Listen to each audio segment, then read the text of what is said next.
Welcome to our channel. Today we how to authorize Google Calendar for round-robin bookings, detailed guide step-by-step clearly. To authorize Google Calendar for round-robin bookings, start by opening your web browser. Navigate to the Google Calendar website.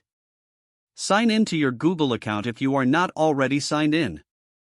Once logged in, access the settings by clicking on the gear icon in the top right corner.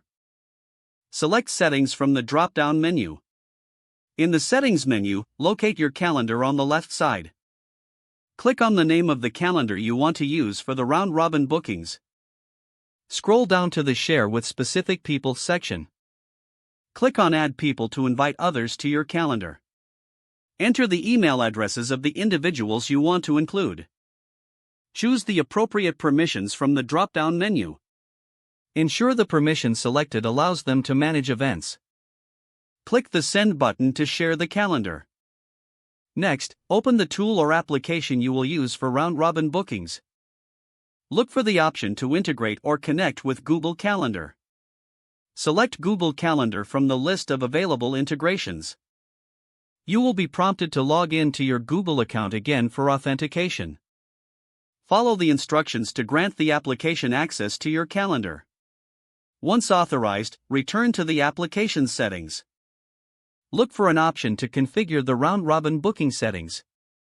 Choose your Google Calendar as the source for availability. Set up the parameters for your round-robin bookings, such as time slots and duration. Save the settings to complete the integration.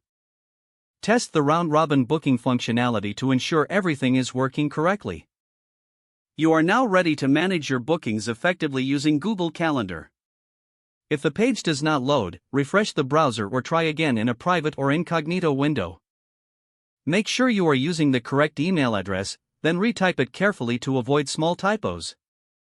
If your password is not accepted, use the reset option and create a new strong password you can remember. Don't forget to like this video and subscribe to our channel for more step-by-step tech guides.